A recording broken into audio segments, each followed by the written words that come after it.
In this GED test lesson, we are going to be focusing on geometry and data analysis, two of those concepts that you can definitely expect to encounter on test day. All right, so here's our objectives for the end of this lesson. By the end of this, you will be able to understand how to calculate dimensions of a variety of shapes, including the perimeter, the circumference, and the area of numerous two-dimensional figures. You'll also be able to calculate rates, ratios, and percents. And we're going to go into some statistics.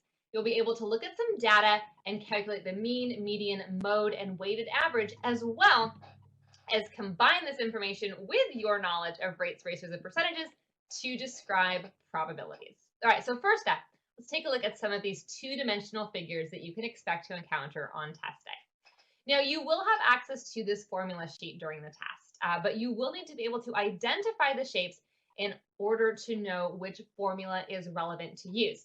Of course, it's also helpful to have some of these memorized. That way you will be able to quickly access that information rather than having to spend a lot of your time on test day kind of looking back over and kind of familiarizing yourself with it in the test. So familiarize yourself with this formula sheet now so you can make good and efficient use of it on test day. And of course, you can see here some of those shapes included. We have area formula for a variety of different quadrilaterals, as well as a circle, as a perimeter, and some surface area and volume for some three-dimensional shapes. Let's look at some of those two-dimensional shapes, those quadrilaterals, as I mentioned. So a quadrilateral, quad meaning four. So these are two-dimensional figures that have four straight sides, four angles, and four vertices, or you can think of those as kind of points. So for instance, you have a rectangle. A rectangle is classified by having not only the four sides, but also all four of those corners are 90-degree angles. You can see here that this little box indicates a 90-degree angle. So that's how we know that that's exactly 90 degrees. Some of these other lines that you see here. So when you see lines like this on each side, that means that these two sides are the same length. Likewise over here. So this means that AC and BD are the same length. And again, that is, by definition, what you'll see in a rectangle. You'll have four 90-degree angles, and the opposite sides will be both parallel as well as congruent, which means equal in length. Now, a square is just a particular type of rectangle. You may have heard the saying that all squares are rectangles, but not all rectangles are squares. And that's because a square is a very special type of rectangle where all four sides are the exact same length. So that's what makes a square just one special type of rectangle. Now, a parallelogram is like a rectangle in that the opposite sides are equal and the opposite sides are parallel. But in this case, notice how they don't have 90-degree angles. In fact, what you see here is this angle is equal to this angle right here, and angle K is going to be equal to angle L, but they are not going to be at 90 degrees. In fact, if they are at 90 degrees, then what you have is a rectangle. So what you can think of as a parallelogram is like you take a rectangle and you just like kind of twist it on its side a little bit, and that's going to be a parallelogram. Now, a trapezoid has one set of parallel sides. So in this case, NO and PQ, those are parallel, but the other sides aren't. You know, so a trapezoid has one set of parallel sides. The others can kind of do anything. And finally, you have a rhombus, and a rhombus is just a very special type of parallelogram. You can see here all four of those sides are the same. So in some ways, a rhombus is to a parallelogram as a square is to a rectangle. Kind of previewing some of the ratios that we might look at in just a bit. Now, a triangle is not a quadrilateral, but it is a very important shape because you will see triangles in abundance on test day. Triangles have three sides, three angles, and three vertices, or points. And we can classify triangles depending on the measurement of their angles. So an equilateral triangle, I've got the equal here, all three of those angles are equal. Now, every single triangle has 180 degrees. So an equilateral triangle will always have three angles that are 60 degrees because 60 plus 60 plus 60 equals 180. Now you'll notice here that all three sides are also equal. And this is something that is going to hold true for triangles. If you have equal angles, you will have equal sides. An isosceles triangle has two sides that are the same. In fact, you see that right here. So two angles are the same, and that means those two opposing sides are the same. And when we're talking about sides, we're talking about like the side that's across from that angle. So for instance, like that side is across from 70 and this side is across from 70 and you can, or 75, and you can see that both of those sides across from that angle are equivalent. And then of course you've got your 30-degree angle here. Notice how that side is shorter, and that's because 30 is smaller than 75. So we've seen that if you have equal angles, you're going to have equal lengths of sides. If you have bigger angles, you'll have bigger sides. If you have smaller angles, you'll have smaller sides. And finally, we have what's called a scalene triangle. And a scalene triangle is just all the other triangles. So we have three different angles and three different side lengths. That's what makes a scalene triangle a scalene. Now we also have special types of triangles. A right triangle has this right angle. So one of those sides is equal to 90 degrees. An acute triangle has all three angles that are less than 90 degrees. And an obtuse triangle has one angle that is larger than 90 degrees. You can't ever have two angles that are larger than 90 degrees because then the sides wouldn't match up. You wouldn't have a triangle. You'd have kind of just like an open three-sided figure. And again, that's because triangles, all of their angles will always add up to 180 degrees. 180 is kind of your magic number there. A right triangle has one right angle, like we just saw in that last slide. And the side across from that right triangle is called the hypotenuse. The hypotenuse is always the longest side of a triangle because 90 degrees is always going to be the largest angle of a right triangle. And you can easily prove that because if you have 90 degrees, you can't add any angle bigger than 90 and still get 180. You'll just have too much. It won't work. Now, the other two sides are called the legs. And when you're dealing with equations that ask you about the legs of a triangle, it does not matter which leg you let represent which variable in an equation. And the equation I'm specifically talking about is this one right here. This is the Pythagorean theorem. A squared plus b squared equals c squared. Now, in this case, c is always, with no exception, c is always used to represent the hypotenuse. So it always has to equal the hypotenuse squared. Now, which leg you decide to let equal A and which leg you decide to let equal B, it doesn't matter. Those can be completely interchangeable, but the hypotenuse is always going to be equivalent to C. And this equation is known as the Pythagorean theorem. You could just think of it as the P theorem or the Pythag theorem. You don't need to know how to spell Pythagorean theorem for the test. You don't, in fact, even need to know that it's called the Pythagorean theorem, except that you'll often see the Pythagorean theorem referenced both in this lesson and in some other GED math test sessions. So it's good to know what that means when you see that name. So let's take a look at a sample question that is talking about triangles. And in this case, notice how you may use a calculator for this one. All right, I'm going to give you an opportunity to try this one on your own. So for each of these questions in this lesson, go ahead and pause the video when you find yourself needing more time to work through a question, and then just unpause when you are ready to continue, and we'll review the answer as well as the explanation.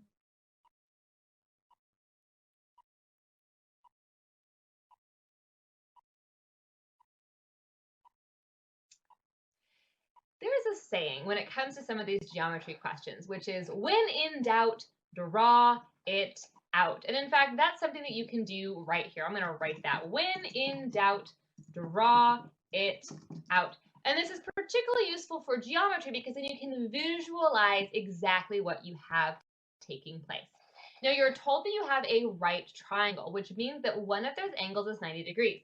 In fact, in this triangle, I'm going to go ahead and make that angle right there 90 degrees. Just drawing that little box in the corner, which means that that represents a 90-degree angle. Now, one side is 3 meters, and the hypotenuse is 6.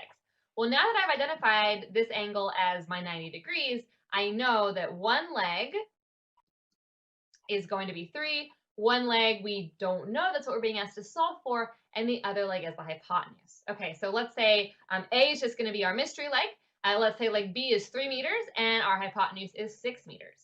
Now, in order to solve for leg A, you need to have an equation that relates the side length of a right triangle. And you do, in fact, have that. That is the Pythagorean theorem. A squared plus b squared equals c squared.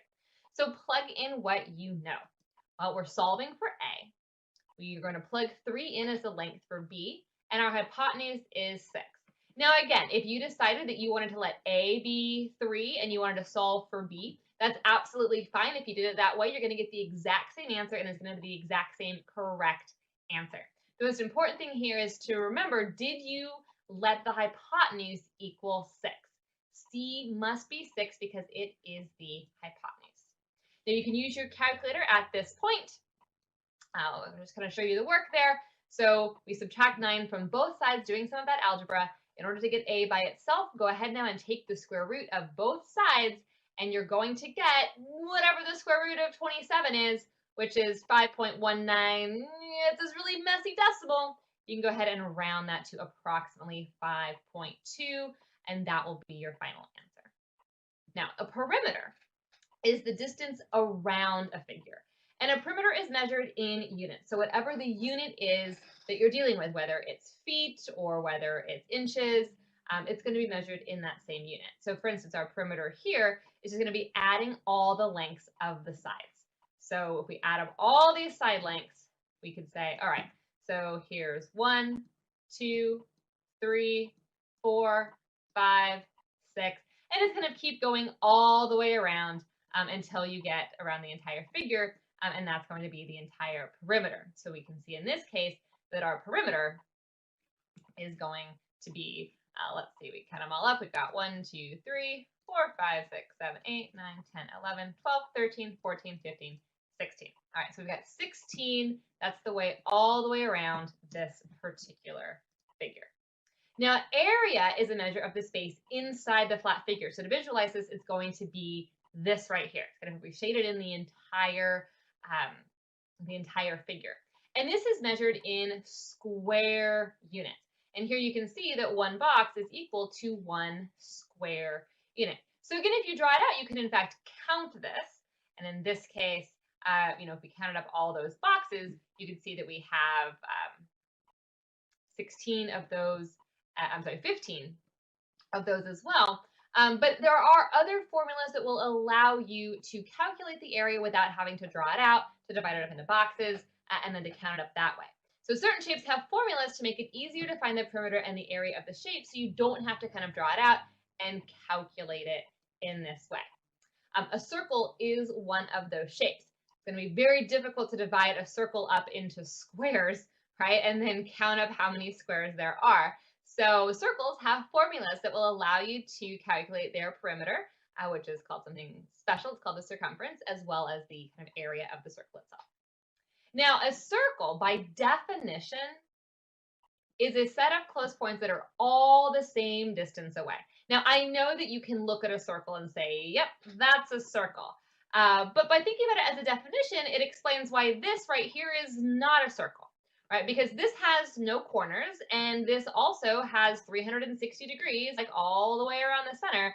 But we look at this and we say, well, that's not a circle, right? This is, we could call it an oval or an ellipse, and we can look at it and say, well, yes, this is a circle, right? So there's something that makes this a circle and this not a circle.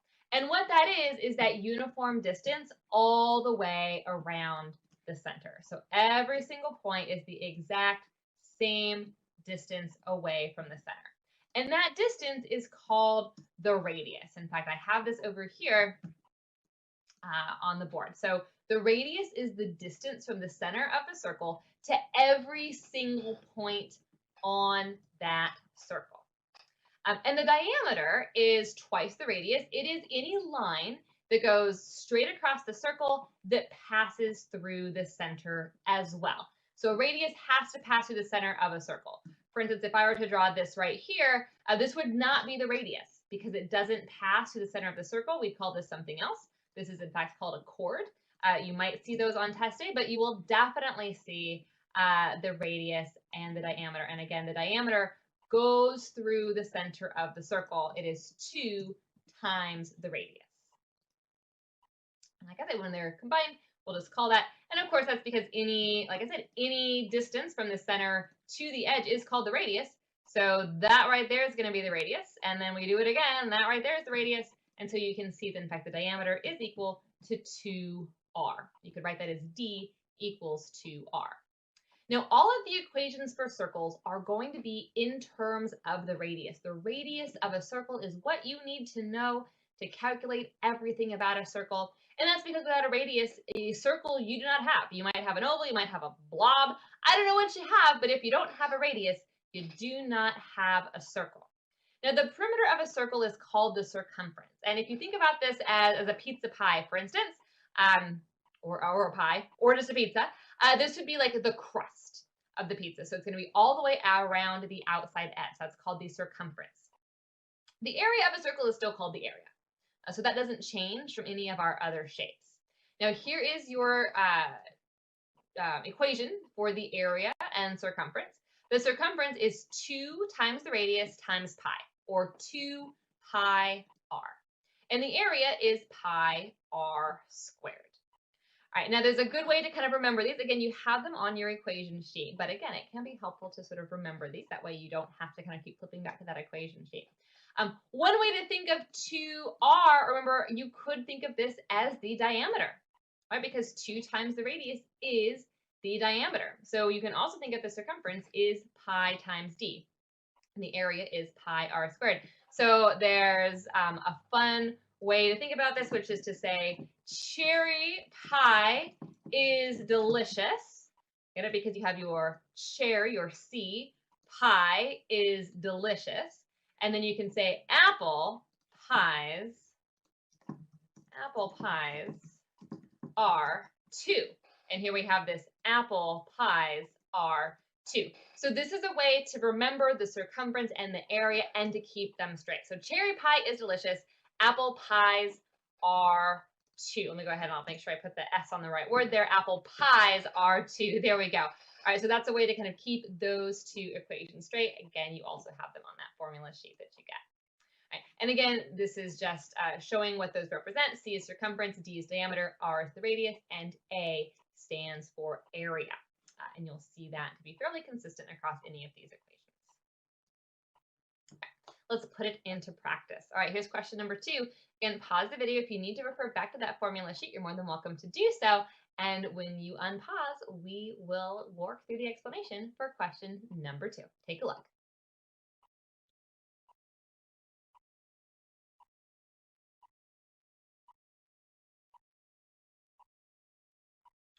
Our question is, how many meters of fencing will Davia need?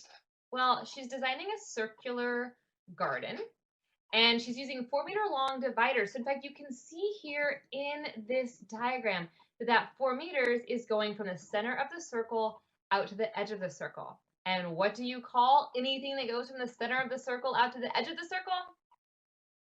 Call it the radius. So we know here that the radius is 4 meters long. Now, if she wants to use the same material to put the fence all the way around the garden, what this question is asking about is the circumference.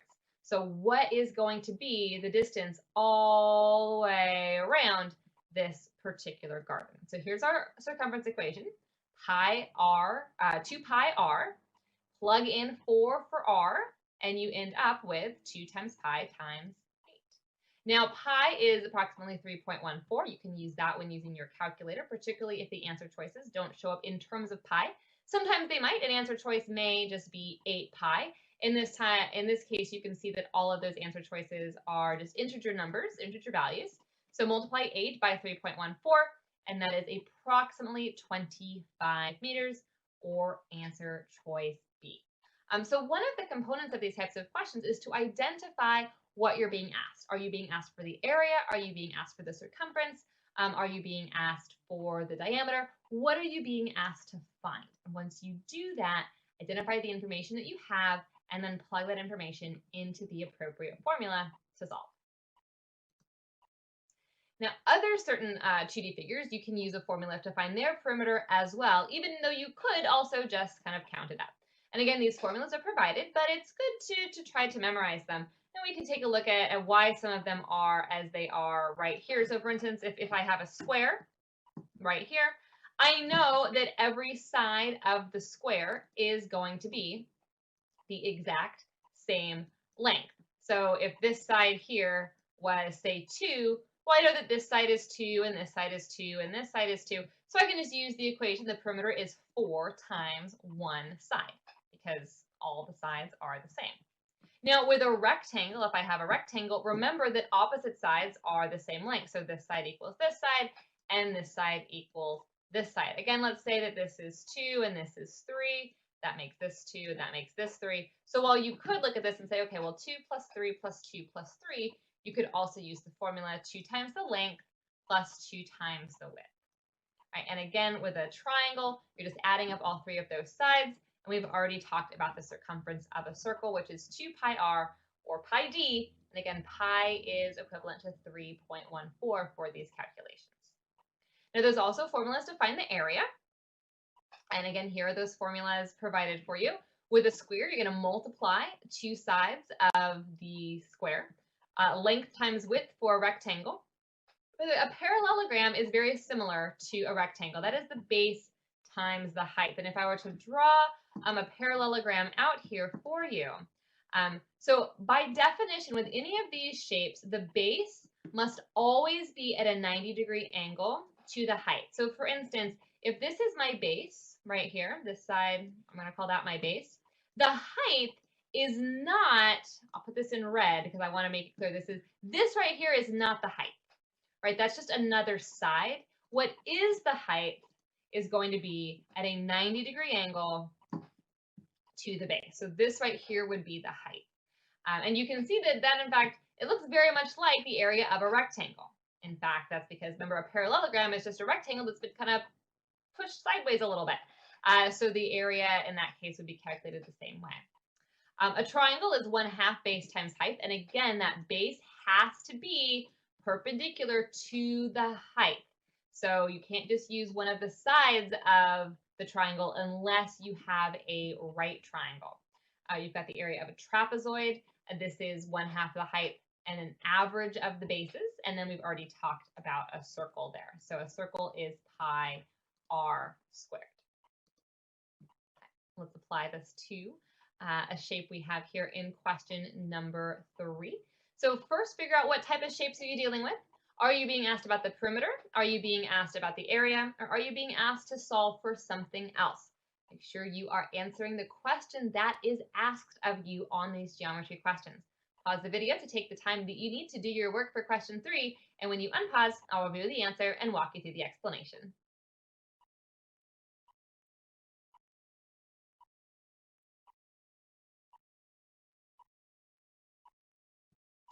So our question here is about the length that the brace needs to be to the nearest foot. So in this case, you're neither being asked about the area or the circumference. You're in fact being asked about this diagonal length, or rather you're being asked about the hypotenuse of a right triangle. Now we know this is a right triangle because it's a rectangular frame. And you know that rectangles always have those 90-degree angles in the corner.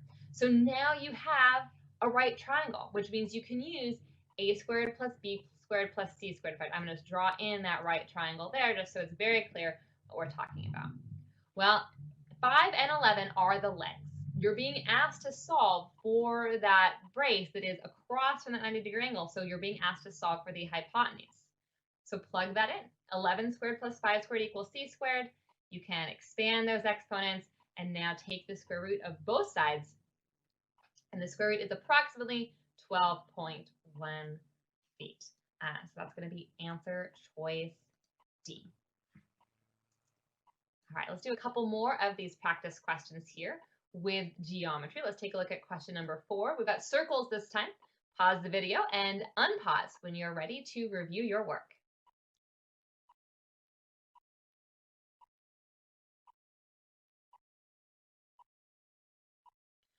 Anytime you see a circle, you know that the radius is going to play a very important role in your final answer. So this question wants to know, what is the outer circumference of the 10-point band? So if we were to kind of draw in what you're being asked to solve, you're being asked to solve like this outer circumference, like that part right there of that 10-point band. Let's see if I can make that a little bit of a brighter color there. So it's kind of like that extra, that kind of outside business right there. Okay, now you're told that the 5 and the 10 point bands are each 2 inches wide. So we need to figure out, okay, what is the radius or the diameter of this 10 point band in order to figure out its circumference. We know here that the 5 and 10 point bands are 2 inches wide. So between the 5 and the 10, that's going to be 2. And between, again, here, the 10 and the 25, that's also going to be 2. And it tells us that because the 25-point inner circle also has it. And now we know the 25-point inner circle also has a diameter of 2 inches, which means that that across is 2. So now we can say what is the diameter of that 10-point band. And that diameter of the 10-point band is going to be 2 plus 2 plus 2, or 6. Now that you know the diameter, you can plug that into the circumference equation. You can either use pi times d. If you found the radius and then multiplied by 2, that would be fine too. You could use 2 pi r. In this case, r would be 3. Either way, multiply that by 3.14, and you'll get approximately 19 inches. Now notice how this figure was not entirely drawn to scale. You may encounter that on test day where the figures are there to kind of help you figure out what's going on, but you can't necessarily eyeball and say, well, if this is 2, then this whole thing across there is 4. Right? It looks that way, but the question itself tells you specifically the diameter of the 25-point inner circle is 2 inches, and so therefore you have to kind of put that into the figure as it says in the text. So when in doubt, draw it out, but don't necessarily rely on those drawings to be to scale. Always use the information that's provided for you there in the question stem itself. We've got another one, another circle question. So if there was something about question number 4 that you maybe didn't get the first time, now is a fantastic opportunity to apply what you just learned after reviewing that explanation. All right, go ahead, pause the video, and we will delve into another circle problem here after you unpause.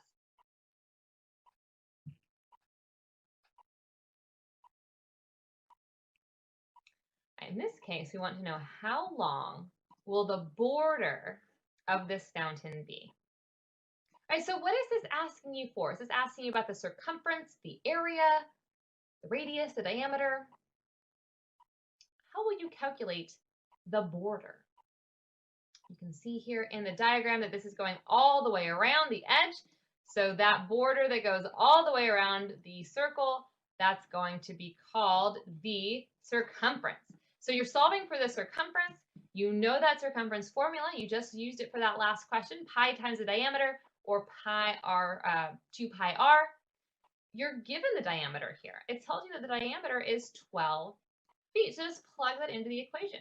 So the circumference is pi times 12. Again, pi is 3.14. Multiply that by 12, and you get approximately, rounding up this time, to 38 feet. So 2 different questions there that we're testing your concept of circular circumference with questions 4 and 5. Let's look at one more question. This time, we're not dealing with circles, but rather back to those quadrilaterals. Take a look. You've got a diagram here. You can't assume it's to scale. Apply what you know. Use those formulas if you need to for question number 6.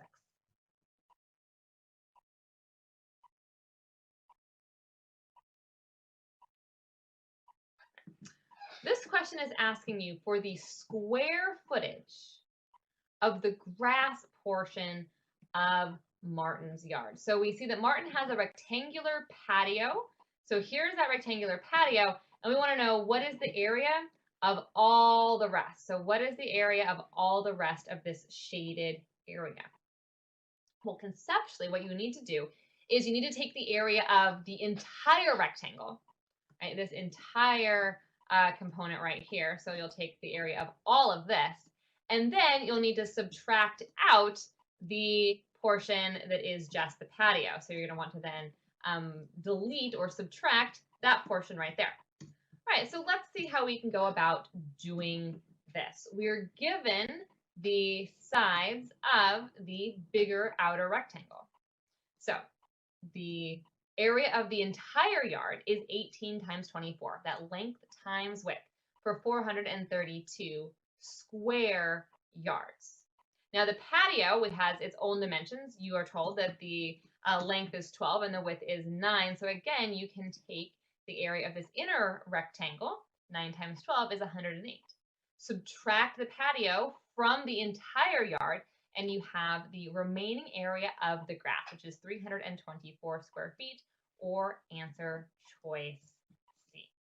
So for these types of questions where you have multiple shapes, before you start calculating, assess how you'll go about getting your final answer. What is the question needing for you to do once you have that information? And then you can say, okay, I need the area of the total yard, I need the area of the patio. So that's going to be the most straightforward way of addressing a question like question number 6. All right, we've talked quite a bit about some two-dimensional shapes. Let's now look at ratios and proportions.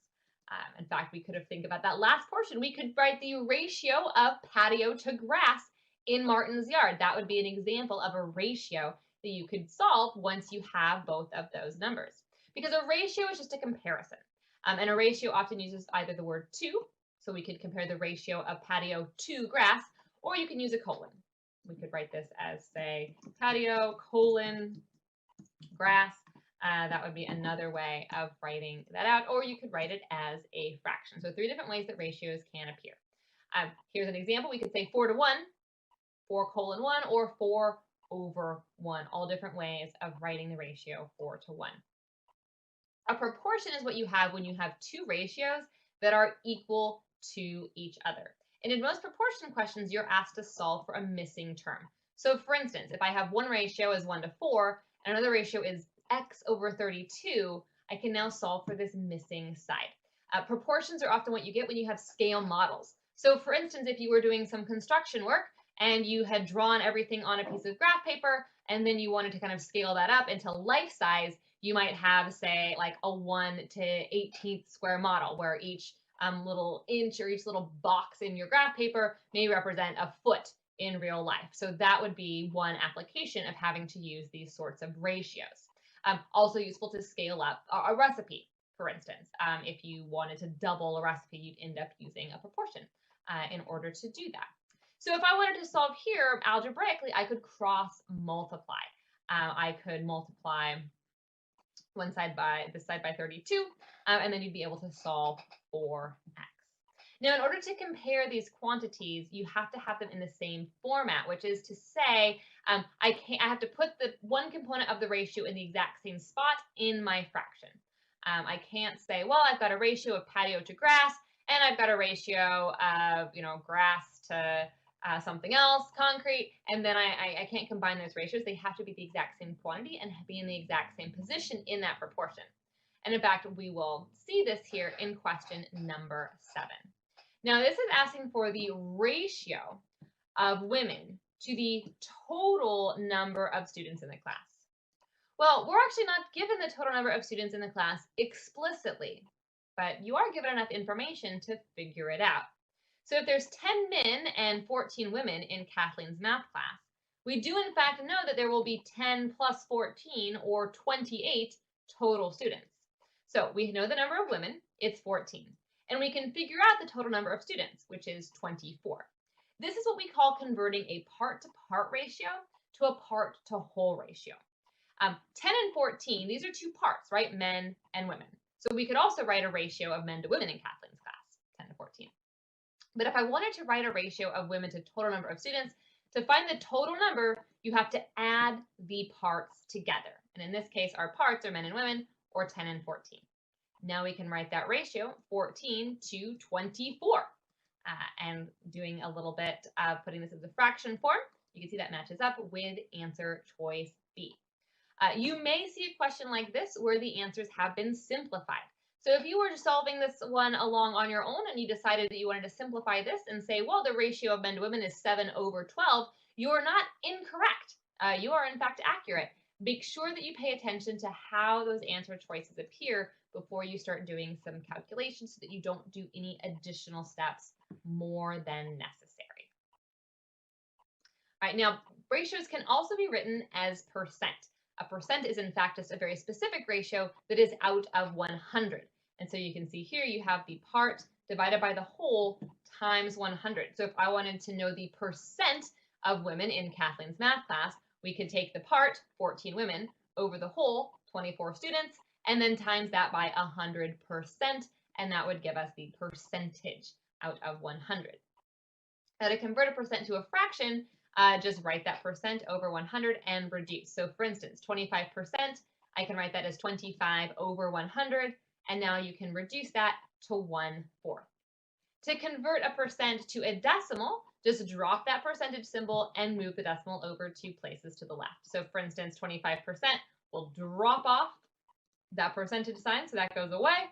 And now move that decimal place over 2 to the left. So here's the decimal right here after the 5. Move it over 1, 2 positions to the left, and now you see that that is written as 0.25%. Being able to quickly move between decimals and percentages is going to be a very time-saving step on the GED math test. Of course, if you wanted to go from a decimal percentage to a percentage with the percent sign, you could either multiply it by 100 and then add on that percentage sign again, or you could just move that decimal place over to the right. In fact, I'll give you an opportunity to apply this percentage knowledge to question number 8. Go ahead and read through the question and set it up as far as you can. Go ahead and complete it if you've got the time to do so. Pause the video if you need some more time, and then I will review it once you unpause to continue.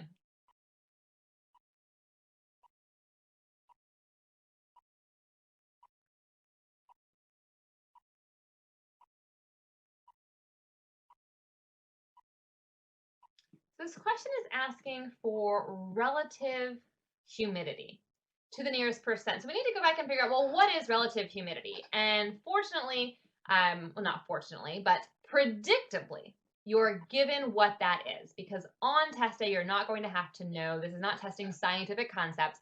This is testing your ability to do those calculations. So it tells us that relative humidity is found by dividing grams of water vapor per cubic meter by the maximum possible grams of water per cubic meter. Okay, so we're given some information now. On a given day, there's approximately 6.7 grams of water, and the maximum possible is 19.2. So we're going to divide 6.7 by 19.2 because that is what that formula tells you to do. You're given that formula in the question stem itself. All right, of course, to find the percentage, multiply by 100%. So here we go. 6.7 divided by 19.2 times 100%. That gives you 3.489. Then when you times it by 100%, that's going to move that decimal place over 1, 2 to the right, and you will see, in fact, that your answer is approximately 35%, or answer choice C. Now, percents can also be used when we're talking about tax or sales or finding some sort of gratuity rate. So this is one of those kind of actual applications that we often encounter on a daily basis. So to calculate the amount of tax on a purchase, multiply the original cost by the percentage of tax or by the percentage of gratuity. So for instance, if I'm buying something that's $20 and the sales tax is 8.25%, I can multiply 20 by 8.25 written as a decimal. Remember to convert a percentage to its decimal form, look at that decimal place and move it over 1, 2 to the left. In this case, we get that extra 0 there. And so you'll notice how when we write 8.25% as a decimal, that becomes 0.0825. And the value of doing this is now you can plug this into your calculator. You can plug 20 times 0.0825 into your calculator to figure out that the amount of tax you have to pay is 165 pennies, or rather $1.65. Now this is just figuring out how much tax you now need to add on to the original cost. So we can see here my total cost at the register is going to be $21.65. But there is a shortcut. So here's our pro tip for calculating tax. Notice how once you calculate the tax, you always have to add that on to the original cost every single time. You can instead add the percentages. So I'm adding 8.25% to 100% of my original cost. which means, in essence, I want to find 108.25% of 20. If I write 108.25% as a decimal, move that decimal place over 1, 2, and now you have 1.0825. That's going to give you the total cost you would pay, including tax. So depending on what the question is asking you, if the question just wants to know what's the tax, then just multiply by the percentage. But if the question wants to know what is the total you're going to have to pay, like the new cost or something like that, if you ever have to add that on to the original cost itself, you can in fact add the percentage of tax to 100% and calculate that in one single step rather than using a two-step approach. Now, simple interest is a formula that you do have on your sheet. Now, you can calculate simple interest and multiply by the principal, the rate, and the time. Now, sometimes will be listed in years, and sometimes you're given time frames in months. Don't mix up the two, right? Because that will make a difference by a factor of 12. So for instance, if you're given a loan of $2,000 and the monthly interest rate is 2%, you'd want to think of the term in terms of months. We couldn't say, oh, the term is 2 years. You would need to convert years into months because you're given a monthly interest rate. And we could use the interest formula, principal times rate times time, as long as the rate and the time are in the same unit. So here we go, 2,000 times 0.02. Remember, moving that decimal place over 2, 1, 2 to the left, which means you have to add in that extra 0, times 24 months, or $960. Right, now, again, you could also find this in years if you were given an annual interest rate. Annual in that case means you'd want to be using the term in terms of years. And the formula for this is provided on your test day formula sheet. So you want to practice with it, memorize it if you can. But if you can't, you'll still have it there to use when you need it. All right, let's look at question number 9, which is in fact asking you to write this as a formula rather than do the calculation itself. And you can see that because all of these answer choices are in formulas rather than in total dollar amounts. I want to give you an opportunity to read through this question and think through it on your own before I walk you through the answer and explanation. So pause the video, take as much time as you need to either solve this question or recognize that you need a little bit more help on it, and then unpause and I'll explain.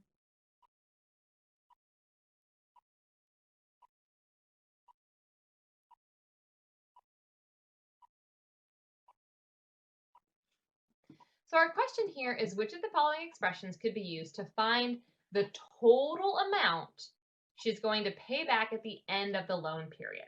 So other pieces of information. We know how much Jan borrowed. Jan borrowed $1,300. We have that the term is 1 year and 6 months, and we have a percentage annually. So since the percentage is annual, we want to think of the term in terms of years. So to find the amount of interest, we've got the amount borrowed, $1,300, times the annual interest rate, 0.09 as a decimal, and our time is 1.5 years, right? We have to write 1 year and 6 months in terms of years. 6 months, that's half a year, because there's 12 months in a year. Okay. So now this is what you can type into your calculator, 1,300 times 0.09, converting that percentage into a decimal by moving that decimal place over 2 to the left, and then 1.5 years. This is going to give you the amount of interest that she's going to pay. So if you had selected answer choice B, for instance, or answer choice A, let's take a look. So answer choice A is in fact really good work, right? This is showing that you have correctly figured out how much interest Jean is going to borrow. We can eliminate answer choice B because this 9 in both of these cases was not converted into a decimal. However, we don't just want to know how much interest Jean is paying. We want to know what's the total amount she has to pay back. So she has to pay the interest on top of the money that she borrowed. So you have to add this to the original amount, which is $1,300. So our answer is answer choice D. Notice how this right here is the correct way of figuring out how much interest she's paying, and then you're adding that onto the amount of the loan itself. If you went with answer choice A, give yourself credit for doing some really good math. And if you fell for one of those tempting wrong answer choices, just make a note. When you're given this annual rate or monthly rate, whatever the percentage is, you must always convert that percentage to a decimal by moving that decimal place over 2 to the left. That's the same thing as dividing by 100.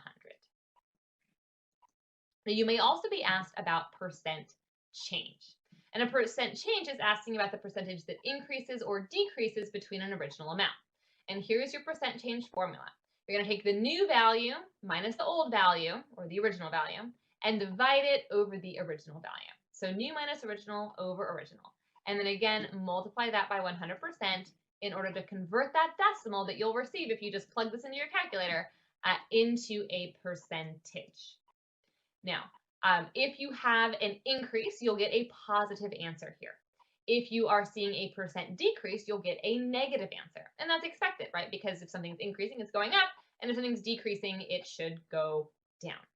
So to calculate the percent change, subtract the original value from the new value, and then divide that by the original value. Make sure you multiply by 100 to turn that decimal into a percent. That's how you can calculate the percent change. Let's take a look at another practice question here that's dealing with percentages. I'm going to give you a moment now to continue to apply that percentage knowledge that you are acquiring throughout this session to question number 10. Again, pause the video to give yourself enough time to think this one through, and unpause once you're ready for the answer or once you've hit a stumbling block and are ready for some further explanation to get you past it.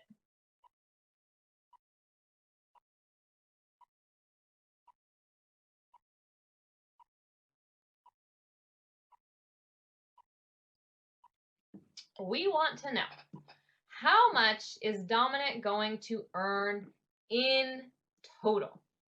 So we've got a couple things. So Dominic earns $285 a week plus an 8% commission on his sales. So if he sells $4,213, let's first figure out how much he'll get from commission. All right, so we're going to add that to his $285. So did you remember to convert that 8% into a decimal using 0.08? Because if you did, nice work. That is well on your way to applying this information correctly on test day. Multiply that by 4,213, and Dominic is going to earn $337.04 on commission.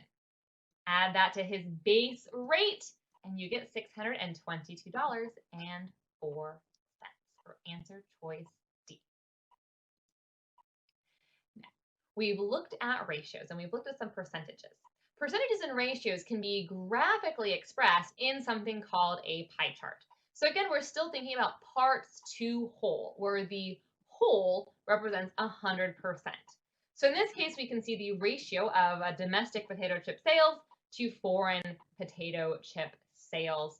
And in fact, if you knew the radius of this circle, you would be able to calculate precisely the area of both of these, put them together. All this information see coming together, you'd be able to find that exact percentage. But for now, it's just important to know that these represent various parts. They'll all add up to 100%. Now you can also see bar graphs. Bar graphs represent various values as well. In this case, rather than a percent, you're given various units. So in this case, we can see that looks like there was about 5.5 million units sold domestically, about 2.5 million sold internationally in this potato chip company in 2005. When you are dealing with this type of data, take a look at the units, take a look at the scale, use the title, and use any other kind of labeling information to help keep things straight.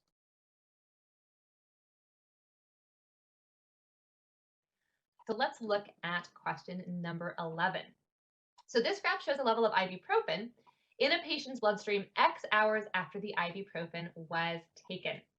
And here you have a drop down, which is asking you to select the scale, that time frame of which the patient's bloodstream increased, the level of ibuprofen in the bloodstream.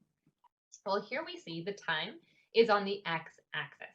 And you see ibuprofen level is here on the right. So if you want to know when the level increased, we're looking for when this value is going up.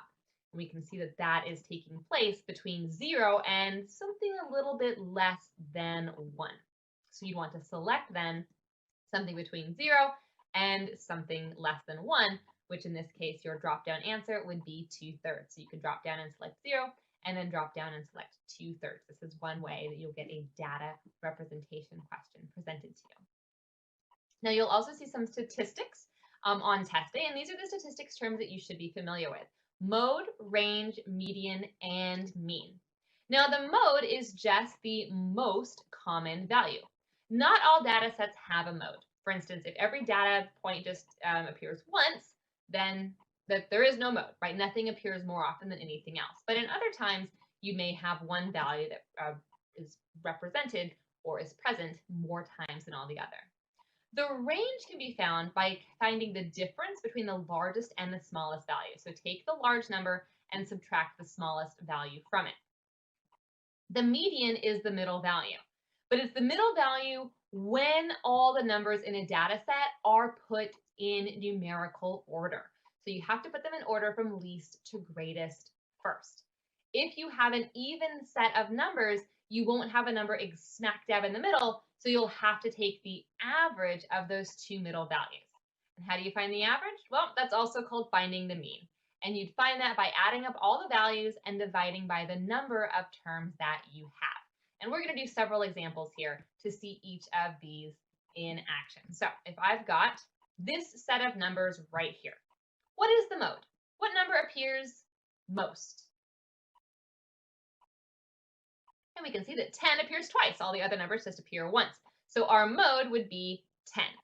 Now to find the range, you'll take the largest number, which in this case is 10, and subtract the smallest number. So what is the range of this data set? Well, 10 minus -4. Make sure when you're minusing a negative number, that becomes positive. So 10 plus 4 is 14. Now, the median is the middle value when the numbers are in numeric order. And in this case, they are, right? We're going from smallest all the way up to largest. They're already in that order, which is great. So we just have to look for the middle value. And the number right in the middle is, we don't have one, right? Because we have, in this case, an even set of numbers. So to find the median, you'll have to take the average of 5 and 8. So whatever's right in the middle of those two. And to do that, you would sum the values up using the average formula and divide by the number of values. In this case, we have 2, and that'll give you 6.5. And to find the average of this entire set, add up all the numbers and divide by how many numbers you have. In this case, we have 6 numbers, and that is going to give you the overall mean or the average. In this case, the average value is 5. All right, let's look at question number 12. Question number 12 is asking you to click on this graph to indicate where you would add in new data points so that it matches the information provided in the question stem. I want to give you an opportunity to read through this one on your own first. Give your hand at it, and then I will walk through the explanation. So go ahead now and pause the video and unpause when you're ready for the explanation for question number 12.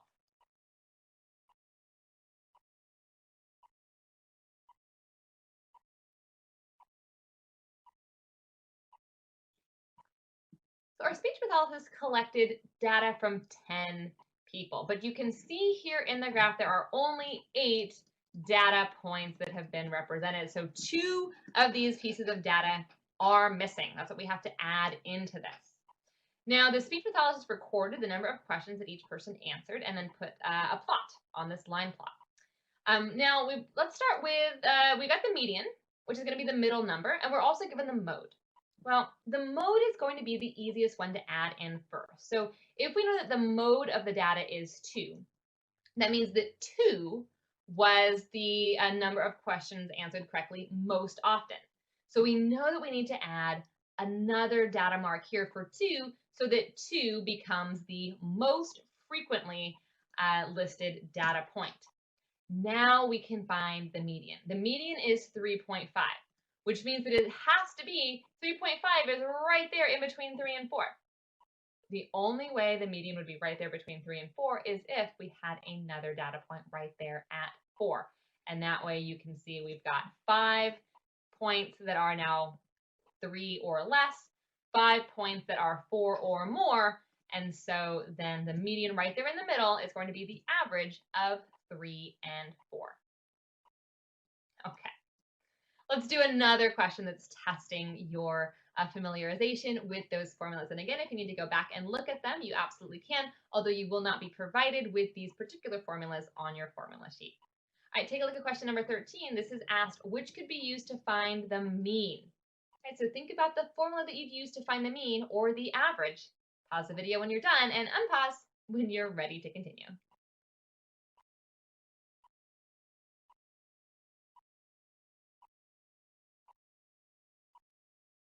Recall that average formula. We're going to add up all the terms and divide by the number of terms that you have. Well, we've got 4 different numbers, 790, 1150, 662, and 805. So if you sum them all together, that's called adding them up. And then we're dividing by the number of terms. And in fact, we have 4 terms, numbers from 4 clinics. Combining this into the formula, you get this. And that matches up with answer choice A. Again, before you did any work on autopilot, I hope you took a look at those answer choices to see how this information was represented rather than actually solving for the mean, which you could do, although it won't answer this question as presented. Now, a rate is another form of a ratio, and this is representing some sort of change relative to some other variable. Oftentimes, there's lots of different rates we encounter in life, right? Miles per gallon, miles per hour. These are common rates just used kind of driving along on the road. If you're typing, words per minute, that's another variable rate. So with any rate unit, you have one quantity and some unit that is changing as some other quantity changes. And this can be graphically represented as a line on an XY axis. In this case, you have cost, or your Y, is changing per gallon, or X. So this is showing you change in cost over change in gallons. So you're always thinking of the change in Y over the change in X. So change in Y over change in X.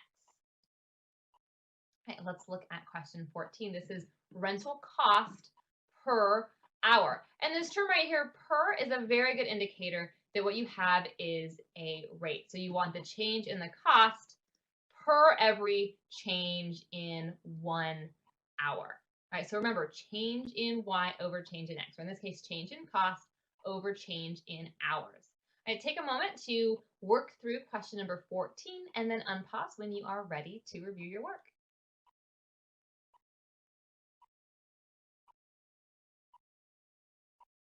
Since we want cost per hour, we already know the cost, the total cost is $28.84. So I think, well, this occurred over how many hours? Well, from 9 a.m. to 4 p.m. is 7 hours. And if you need, count them up on your fingers. 10, 11, 12, 1, 2, 3, 4. All right, 7 hours. And the total cost here was $28.84. So you have a change of $28.84 over 7 hours, which is a rate of $4.12 per hour. We have cost per hour, and that matches up with answer choice C. Final way that you'll see some of these ratios presented in these percentages is as probability. And this is describing the likelihood that something is going to happen, or the probability that an event will occur. Again, there is a formula for this. It is the number of desired outcomes divided by the total possible outcomes. So again, you've got that fraction, and that can be expressed as either a fraction or as a decimal or as a percentage. Now, the probability that an event won't happen is always 1 minus the probability that it will. And that's because probabilities always add up to 100%. In the land of probability on test day, things either do happen or they don't. There is no might, there is no try.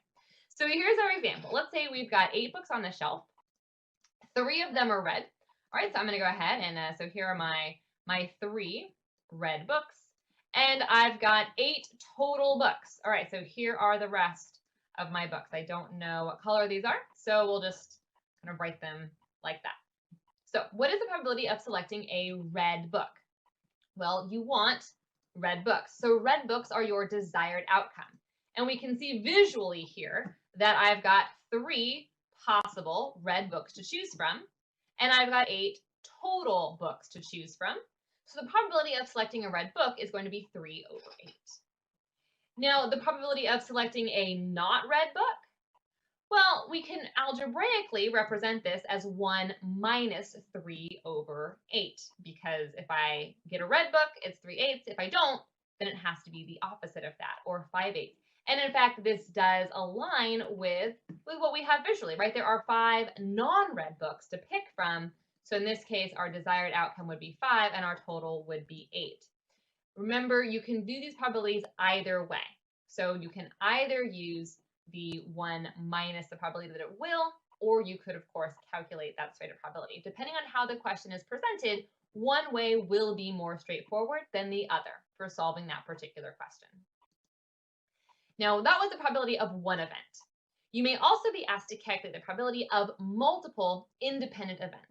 And it's independent because the outcome of one doesn't affect the outcome of something else.